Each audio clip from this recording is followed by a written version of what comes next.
இப்போ நாம் எங்கே நின்றுட்டு இருக்கோம்னு பார்த்தீங்கன்னா ராமர் பாதம் என்ற இடத்துல தாங்க. ஆமாங்க, ராமேஸ்வரத்திலேயே மிக உயரமான கோவில் ஸ்தலம் அப்படின்னா ராமர் பாதம் தாங்க. அந்த இடத்துல தாங்க நம்ம நின்றுட்டு பேசிகிட்டு இருக்கோம். அது மட்டும் இல்லைங்க, ராமர் இங்கே இருந்து தாங்க இலங்கையை பார்த்தாரு. அதுக்கப்புறம் தாங்க தனுஷ்கோடியிலேருந்து இலங்கைக்கு பாலம் அமைச்சார். இந்த இடம் பார்த்தீங்கன்னா ராமேஸ்வரம் நிலமட்டத்தில் இருந்து 60 மீட்டர் உயரத்தில் மணல் மேட்டில் அமைந்துள்ளதுங்க. இந்த கோவில் பகவான் ராமரின் கால் தடங்களை வணங்க வரும் பக்தர்கள் இதை ஒரு புனித இடமாக பார்க்குறாங்கங்க. இந்த ராமர் பாதம் கோவில் கந்தமாதான பர்வதம் ராமர் ரோக கோவில் என்று அழைக்கிறாங்கங்க. இந்த கோவில் இந்தியாவுக்கும் இலங்கைக்கும் இடையிலான பால்சல சந்தியில் அமைந்துள்ள பாமன் தீவின் மிக உயரமான சிகரமான இந்த கந்தமாதான பர்வதம் உள்ளதுங்க. இந்த இடத்தை தரிசனம் செய்தால் கைலாசத்தை தரிசனம் பண்ணின பலன் கிடைக்குமாங்க. அது மட்டும் இல்லைங்க, சீதா பிராட்டியாரை ராவணன் இலங்கைக்கு கடத்தி சென்ற பின் ராமரும் லட்சுமணனும் அனுமரும் தன்னுடைய சேனைகளுடன் இந்த இடத்தில் நின்றுதாங்க இலங்கைக்கு செல்ல கடலில் பாலம் அமைக்க ஆலோசனை செய்த இடம் இந்த இடம்தானு ராமாயணத்தில் சொல்லப்படுதுங்க.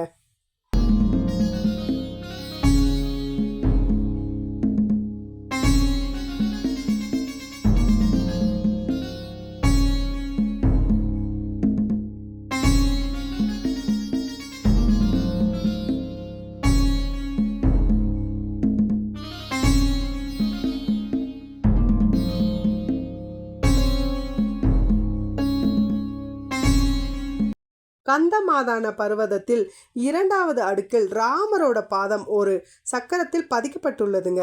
இந்த இடத்துல பார்த்தீங்கன்னா காலையில் சூரியன் உதயமாவதையும் மாலையில் சூரியன் மறைவதையும் பார்க்க சுற்றுலா பயணிகள் ரொம்ப ஆர்வமாக ரசித்து பார்க்குறாங்கங்க. இங்கிருந்து ராமேஸ்வரத்தோட அழகிய எழில்மிகு தோற்றத்தை நம்ம கண்குளிர பார்க்கலாங்கங்க. சுற்றுலா பயணிகளும் பக்தர்களும் ராமேஸ்வரம் வந்தால் இந்த ராமர் பாதத்தை மறக்காமல் பார்த்துட்டு போவாங்கங்க. இந்த வீடியோவை பார்க்குற நீங்களும் ராமேஸ்வரம் வந்தால் மறக்காமல் இந்த ராமர் பாதத்தை பார்த்துட்டு போங்க.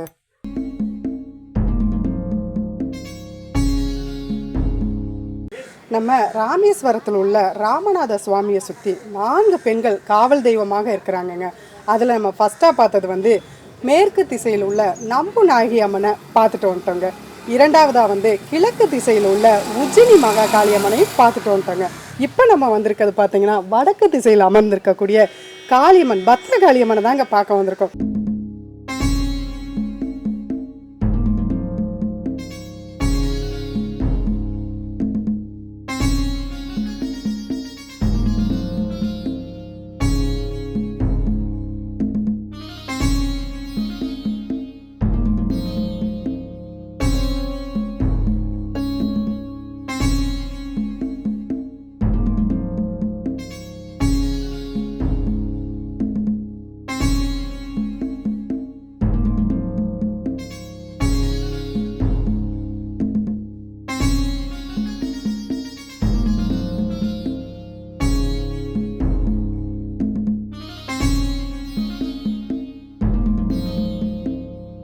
இந்த கோவில் உள்ளேயே ஸ்ரீ மாடசாமி, ஸ்ரீ மாணிக்க நாச்சியார், ஸ்ரீ இருளப்பசாமி, ஸ்ரீ ராக்காயம்மன், ஸ்ரீ முனியசாமி இப்படி எல்லா தெய்வங்களும் இந்த கோவிலுக்குள்ளேயே நம்ம தரிசனம் செய்யலாங்கங்க.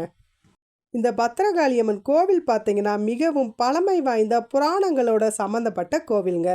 இந்த அம்மன் செந்தூரத்தால் 8 கைகள் கொண்ட உக்கிர காளியம்மனாக நமக்கு காட்சி தராங்கங்க.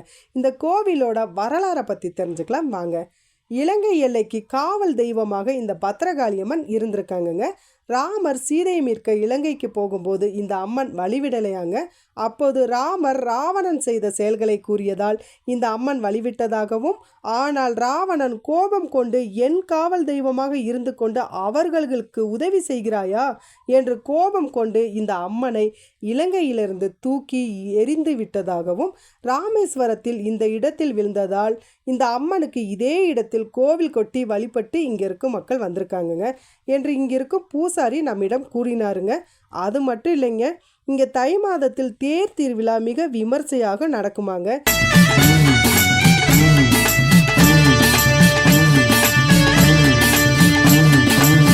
ஆயிரம் கண் உடையவளே ஓம் சீவன பத்ரகாளி நீலமலை சாரலிலே ஆலயமும் கொண்டவளே, ஆயிரம் கண் உடையவளே, ஓம் ஸ்ரீவன பத்ர காளி, நீலமலை சாரணிலே ஆலயமும் கொண்டவளே.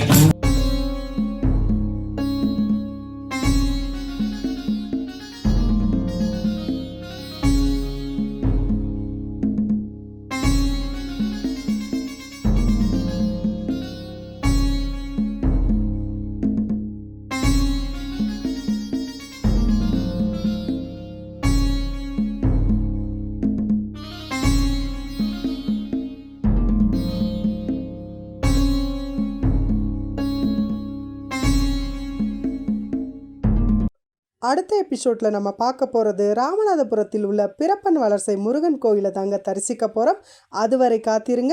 அப்படியே வீடியோவை ஃபாலோ பண்ணிகிட்டே வாங்க. அதுவரை உங்களிடமிருந்து விடைபெறுவது மருதா டிவியிலிருந்து உங்கள் ரேவதி. மறக்காமல் நம்ம சேனலை லைக் பண்ணிவிட்டு, ஷேர் பண்ணிவிட்டு, கமெண்ட் பண்ணிவிட்டு, சப்ஸ்கிரைப் பண்ணிடுங்க. தேங்க்யூ.